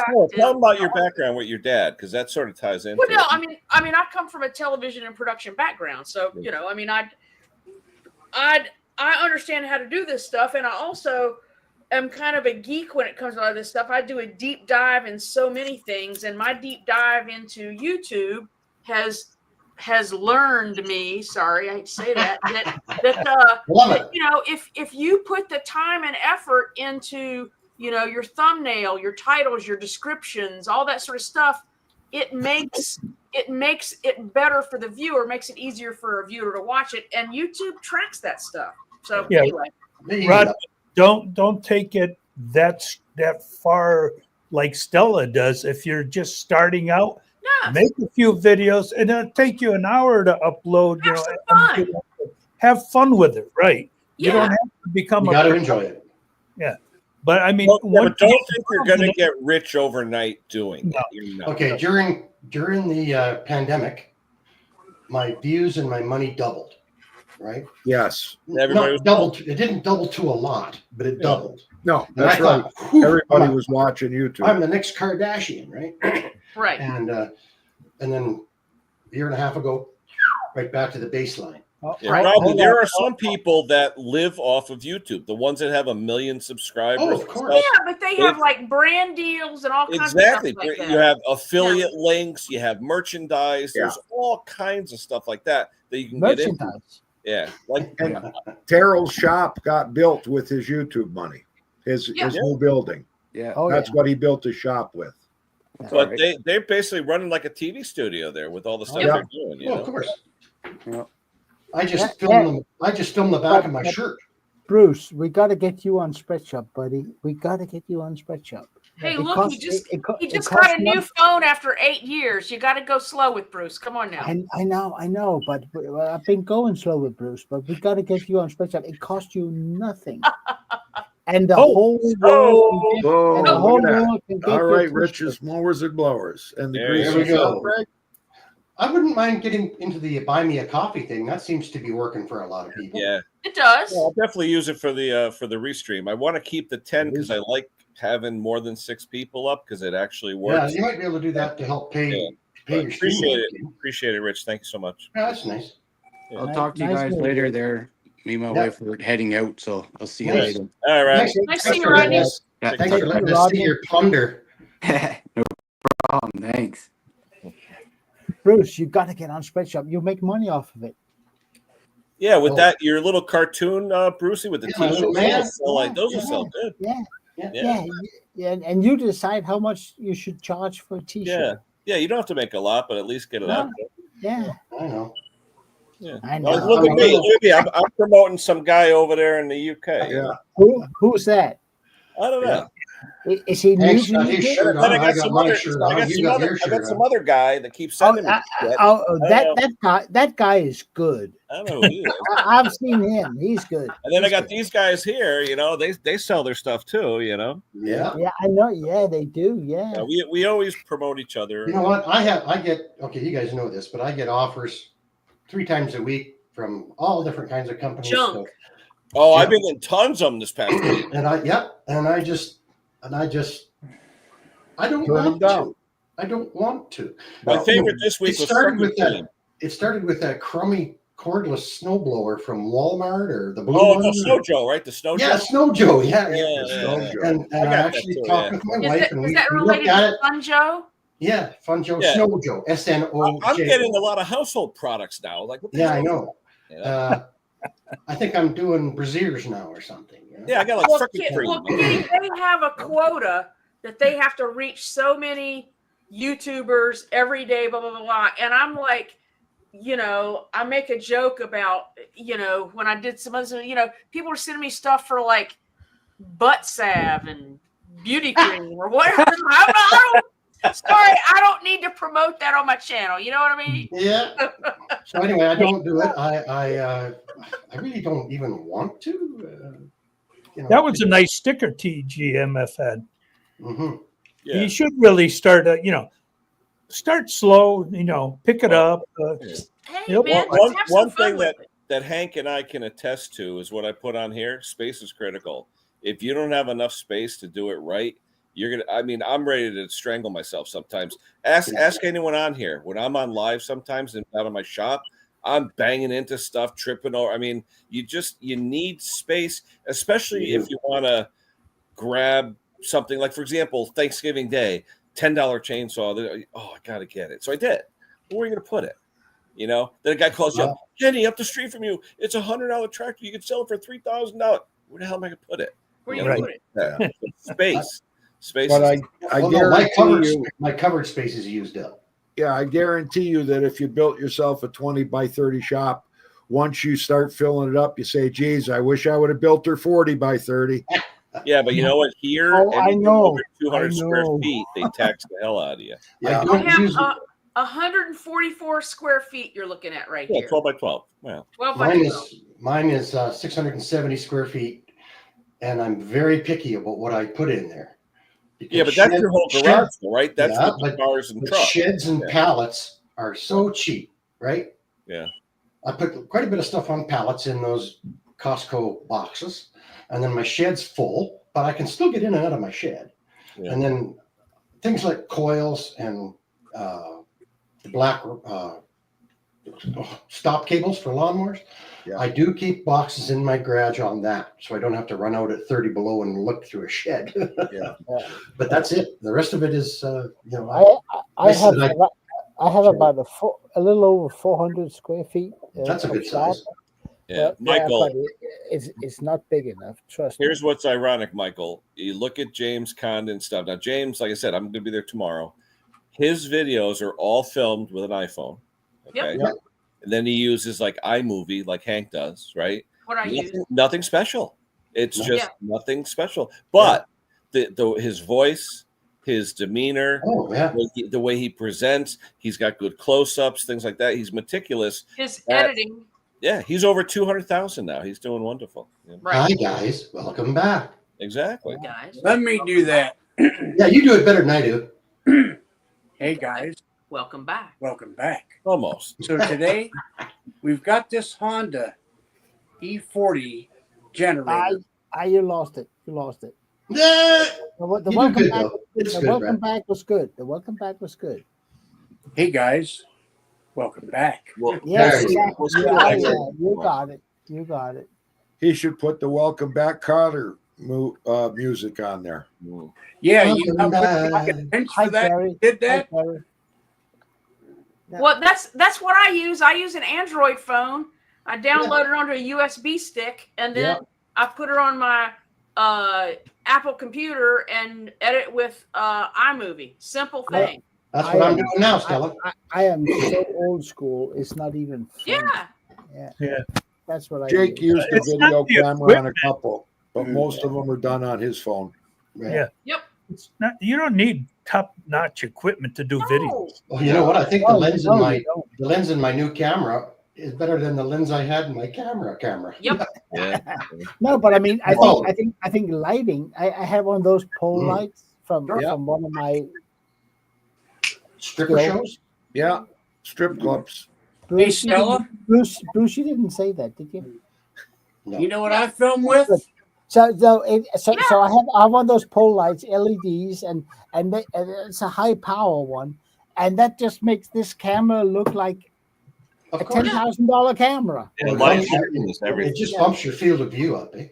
Yeah, I mean, see, Scott's talking about the phone too, where it's too small. Scott, I'm the same way. I want to have a bigger screen, so the only time I use the phone without any kind of editor is if I stop, start, so I don't have to edit, where I know I want to break, and that way I just upload it to a thing called Video Shop. It combines all the clips, and that's it. I'm done.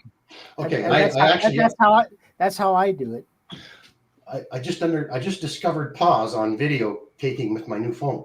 But no, I was stopping it every time, right? Just like my camera. No, you pause. Right. But you got to remember to unpause it. I have done that many times. I'm like, I get done doing whatever, and I look at the phone and I'm like, You talked for 20 minutes and you didn't My, unpause it. my worst I've is been when the talking to Spade. battery goes dead and you didn't realize it 30 minutes later. oh yeah, And then you got, wait, how many of you, be honest now, how many of you have taken it back apart to refilm it? Never. No? I just give up. I've done that. I have, if it's not too much, if it's just a carburetor or an air filter, Delete, I will go back, take it off, and delete Briggs Quantum number 62. Well, what really irks me is when something's not really working for you, and your tongue's hanging out, and you finally get it. And, oh, thank God! And the battery was dead. right. Because you spent so much time on I it, you forgot to don't turn on the realize. microphone. So I think- all that. I have think several that- videos that have done nothing. So I think my latest screw up was I was trying to promote a new spray for chains. Yeah. And the only thing you see is my elbow. It's in the camera. Like, Well, how about me with my back? A lot of my videos are like, Kenny, they hate that. Well, Scott, I only did the one Scott. video. oh yeah, Stella, that's the one. Yeah, That's well, the Stella, one. we don't mind. What is going on here? A lot of people like a visual of themselves, but we're not looking at for them. We're looking at the work. Yeah, My look at video, what my Scott video, does. Hank, I told him to come to Kenny's and see me if they want to see me. Come to Kenny's live stream on Saturday at 2. There you go. Yeah. Don't have to see Scott. No, but Scott had mentioned in one of his other videos, or even with us, where his work lets him video from above. Yeah. That's why all of his videos are dubbed with the voice and his picture after, because he's not setting up and he's not getting shots. It is what it is, what it is. And if the shot's there, it's there. If not, it's not. And that's one way to do it. He's fortunate that he's got during the day to do this while he's there. So I mean that's pretty good, you know. Oh yeah. Oh, there he is. Mower Medic too, right? Mower Medic has a lot of his at the shop he works at, right? Yeah. Yep. A lot of his videos. What's that, Brucey? Why do I have an echo? no, you. Do you have Unless you have YouTube open. You got YouTube open? Yeah, that's what it is. Give me a second. Turn off your speaker on YouTube. Yeah. Or just lower the volume on YouTube. Better? Yeah, I only did one video, and look a lot Jake, I better. think, You all had to worry edit my before. fingers out of the camera because I used my phone and my fingers were in there a couple Yeah, there's me right there. Finger over the lens, right there. Yeah. I learned all this stuff already. Have you guys ever heard of an editing program? I know that the Apple users probably have one called Perfect Video. No. No. Well, when you see my YouTube stuff, that's what I use. Yeah. Right. One thing I use noticed Jake- on a lot of I use do it videos. all with the editing. iPhone, and then I'll. Oh, I used to. I do the free one, Movie I Maker. want it, and then Me I'll too, upload it to Hank. YouTube. Yeah. I think Jake Simple. does too. Easy. Scott, I want to ask you a question. What do you use for a microphone? Do you have a Rode or something, or what do you use? At the shop or in, Well, that's right. You dub it, so it doesn't matter. Yeah, it doesn't matter. Okay, that's right. right. So the background noise that you hear is just the microphone on the GoPro Session Cube camera. Yeah.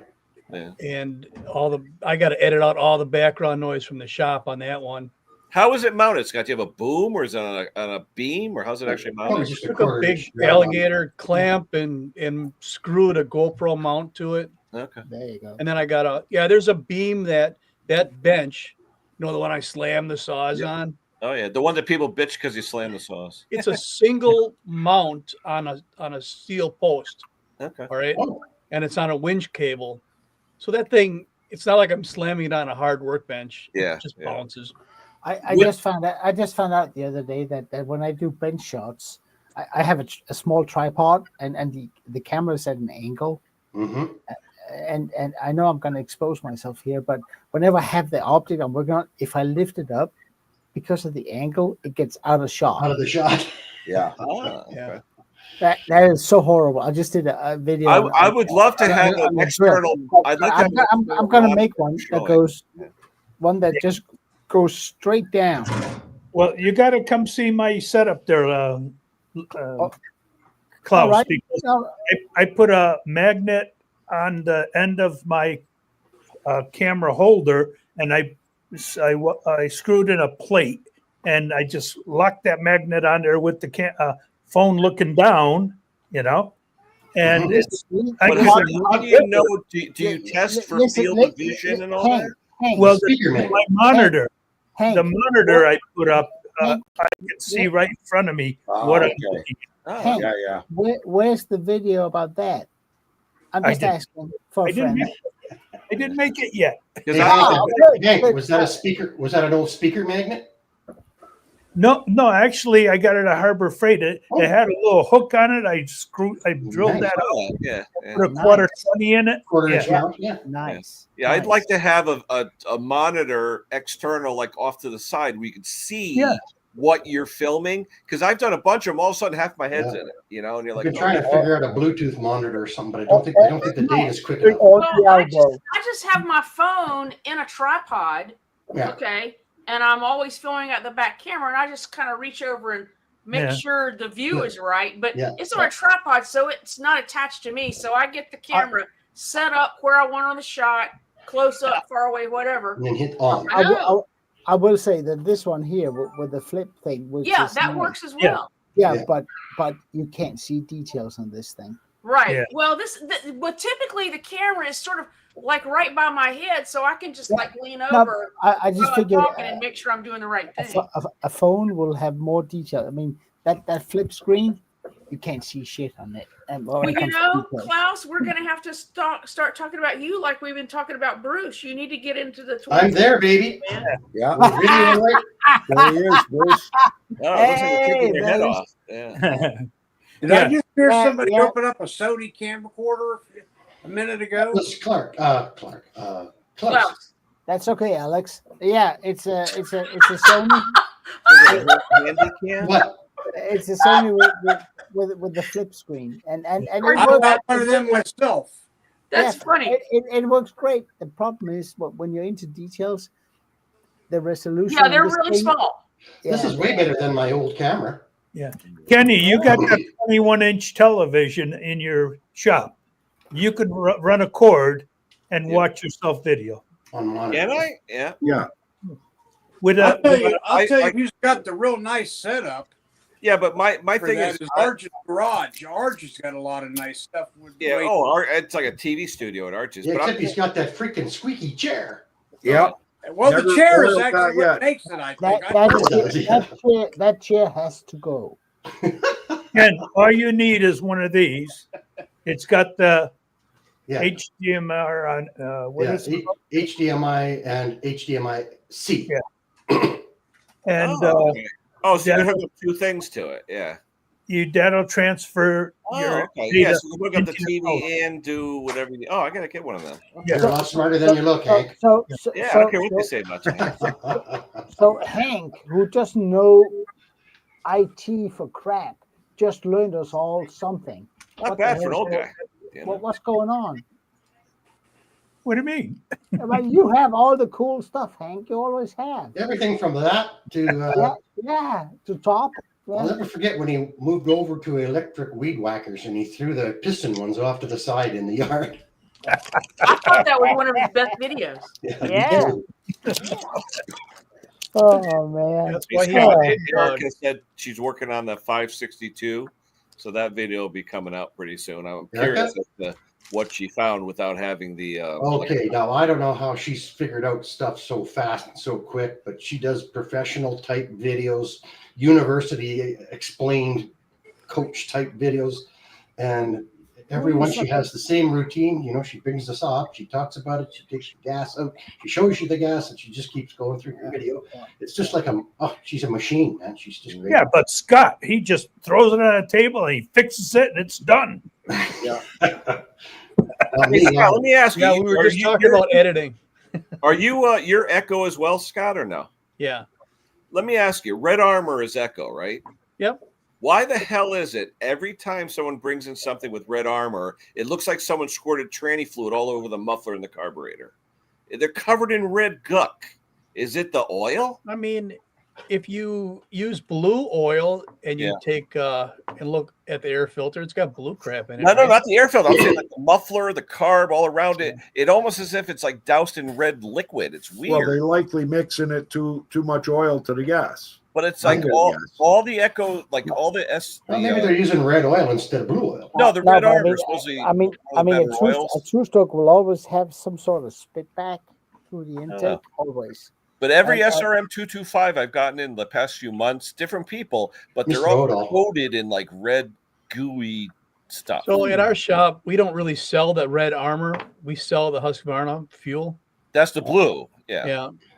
So even though if they're buying an Echo, we give them the Husky stuff. Do you mix right at 50 or do you go like 45? It's pre-mixed in the can. Oh, you buy the premix. Okay. Yeah. Now, is that an alkylate fuel, Scott? Yeah. Yeah. Yes, it is. Oh, it is alkylate? Yeah. Oh, yeah. Oh, yeah. I mean, we've got probably 3 pallets of it sitting at the shop right now. Yeah.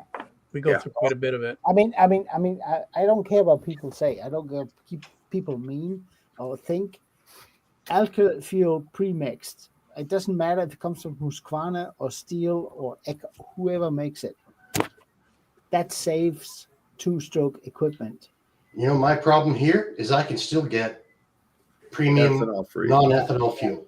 Yeah. I wish. Yeah. Canada is the Texas of, well, Alberta is the Texas of Canada. Right? Yeah. Yeah. No, but here in Ontario. That saves so much equipment. It's not even funny because we don't get to work on them, but it saves the fuel lines. It saves the carbon buildup. It saves everything. It's yeah. I spike that stuff and make it 40-1. I always do 40, but I have to check my spark registers a lot more often. Hold on, Kenny. Scott, why do you spike it to 40-1? Because the 40-1's not I'm there. more comfortable with a little bit more oil in there. Klaus is going to argue now that you're running lean. That's not an argument. I'm not going to argue running lean, but I'm just asking. I mean, if the machine is designed for 50-1, why put 40-1 in? Well, they're not all designed for 50-1. You get a lot of pool ends and stuff that. Yeah. Oh yeah. Make it to 25-1 for a jiffy auger. Yes. The cheaper stuff, yes, 40-1, no issue there.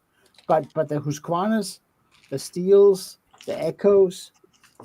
I don't know. He does it for a living. I do. Well, you're absolutely right. I don't spike everything just to do it. But when I need 40-1 or 25-1 or whatever, I spike the alkylate fuel. Oh yeah, okay. What's normally in your jug though? Is it 50? Well, you said it's a premix. It's already made, right? It's already 50-1. If you put an ounce or a cap full of oil in that 1 liter bottle, and I'm sure someone's going to do the math on this, but if I put 1 cap full in there, it's 40-1. Yeah. I mean, the cheaper machines, they all run 2.5%, which is 40-1. So yes, absolutely. My gazintas aren't good enough to figure out exactly how much that is. Scott, I was asking, this gazinta, that gazinta? Or old or contaminated fuel. How do you guys get rid of it? So the stuff that comes out of the lawnmowers goes through one of them fancy funnels. True. I just seen one recently here that strains everything out. Mm-hmm. But the premix stuff doesn't seem to go through those funnels, or if it does, it takes a really long time. Oh, Mr. Funnel, you're talking about? Mr. Funnel, yeah. Well, no, Mr. Funnel. The problem with Mr. Funnel, because I did a video on it, unless you let it phase separate, if it's just all shaken up, the molecules will be small enough. It'll pass the water through with the molecules of fuel. Oh yeah. I'm gonna have to test that. Separated, yeah. So it's I don't know. Well, the one we have at the shop is so fine that if you put clean 50-1 in it, it takes forever just one funnel full to drain through. Mm-hmm. Yeah.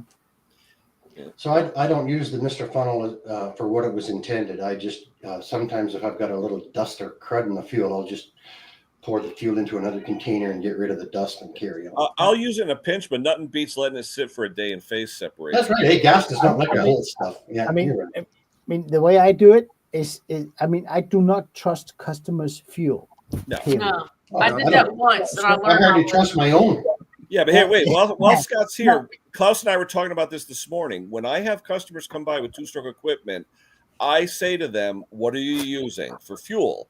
And lately, because of the weather, and we're not going to have snow for 3 months or whatever, I'll use the Aspen, and I tune it for the Aspen, and I'll sell them a bottle of it. Okay, if they say, "Well, I like to mix my own," they'll bring me some, okay, and I'll tune it to that. But if the guy comes by and it's 3-year-old fuel, I'm going to be like, seriously, okay. Big but mistake. people think it lasts forever, and I had one lady come by, and literally, I took out a glass beaker and I started pouring her fuel out. It's pure water, and I'm like, where'd you get this? Oh, it's been in my shed. My husband got it before he died 12 years ago, and I'm like, what? Yeah. So I mean the two-stroke premix fuel, the alkylate fuel I use in my shop is Steels. I mean, if it's Steel or Husqvarna, or it doesn't matter. But I've had 2 customers come back and say, after I went through your tank of fuel, it doesn't run right. Yeah, but I will set the saw as per the book with that fuel. Right. And then I tell people when they come and get it, if it does not run right when you use your own fuel, stop by. I have a log out here. We'll do some cutting. I'll adjust your saw to whatever you put in the tank, but I will not return a saw with the customer's fuel because I don't trust it. Yeah, neither do we. I mean, it's particularly on two-stroke. I mean, they can. You don't know how they do that. Sometimes they mix it in the tank of the saw. I mean, Scott, or let me ask any of you guys. Let me ask you though: do you always? Hey, I got a like for you. Do you always put it in wood before you give it back? Yes.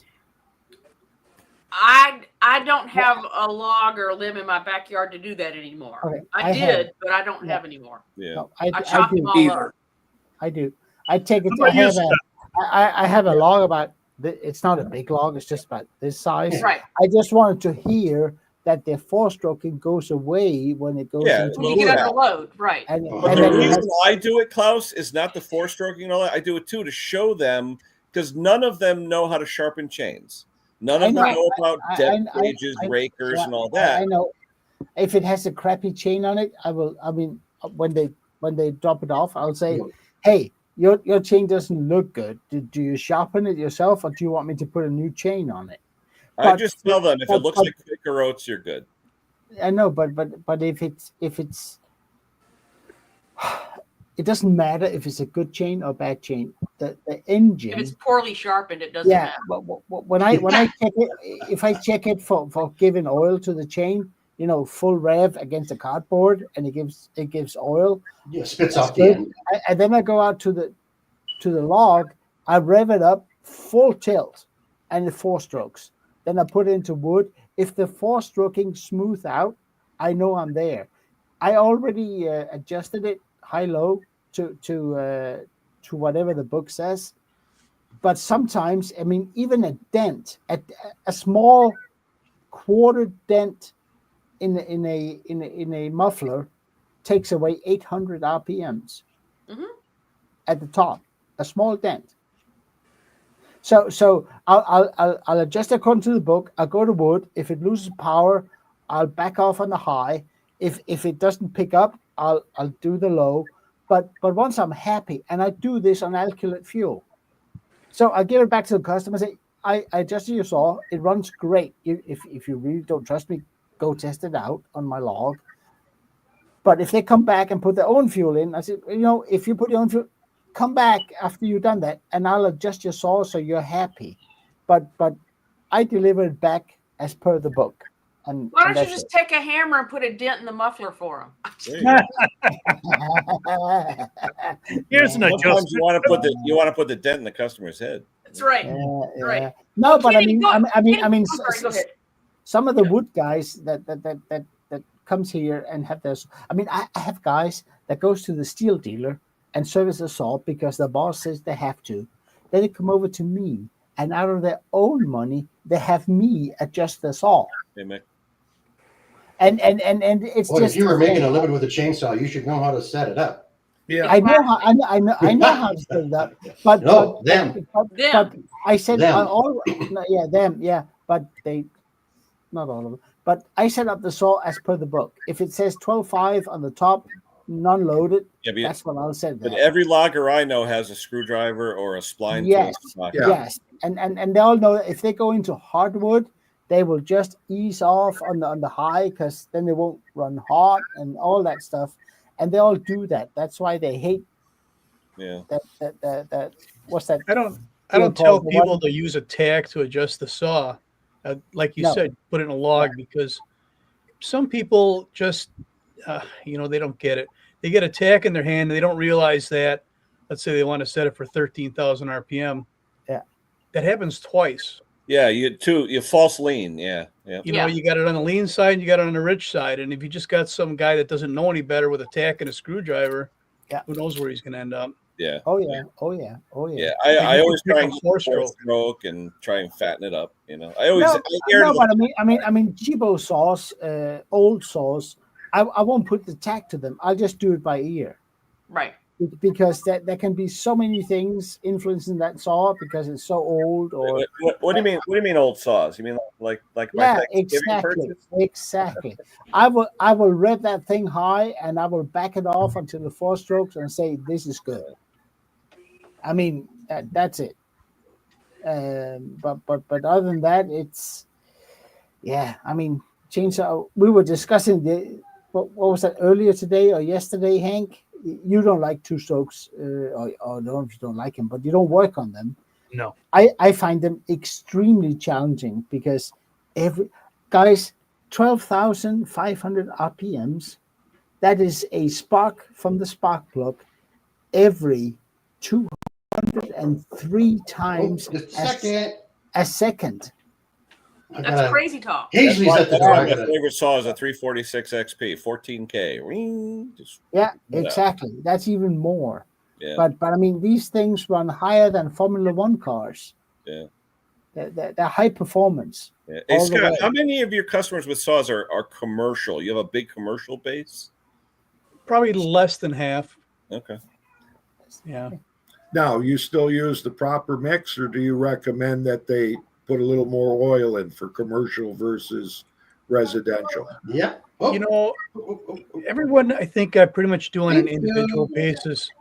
If a guy's been there for coming to the store for 5 or 10 years and he's never smoked a saw, I'm not going to tell him what kind of mix to use. He knows what he's doing. Yeah. Oh, yeah. If he brings one in that's scored, then we go down that rabbit hole and figure out why. Yeah.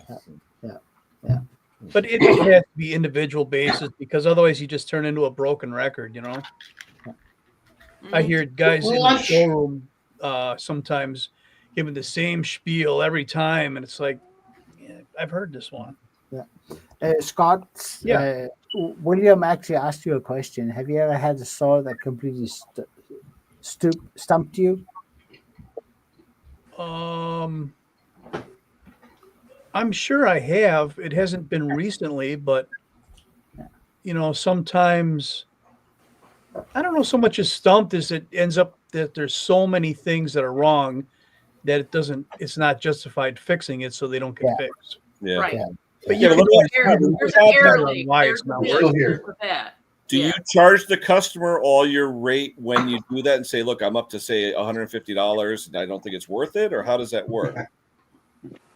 No. Pretty much if we don't fix the equipment, we're going to eat some of that labor because I mean, a lot of the time, they'll buy a new saw anyway, most of the time. Yeah, you got to keep the customer happy. And with so many irons in the fire where I work that, you know, they might come back and ask for one of our other services if we keep them happy. Yeah. I was just going to show you, I talked the other day about cleaning my garage. I finally got some of those, let's see if I can do this. Some of them saws up off the floor that I had in there. Oh, yeah. They're going to hung from the ceiling now. Nice. Yeah. Don't walk under those. No, I park underneath those, and I actually found out because I did it yesterday. I got to drain the oil out of some of them. Oh yeah. Your studio's in your garage, then, Scott? What's that? Your little studio's in your garage? No. Where I'm sitting right now is a third bay of those two that you just saw, and this bay is heated. So it's I gotta ask, how come you chainsaw guys collect chainsaws? I'm not a collector. It's just saws that I haven't flipped yet. Let me just flip that one. Just because you like tools, why do you have so many, Hank? See, just tell them, at 75 years old, sometimes we can't find the one, so we always got a spare. Listen to him. That's the one. Yeah.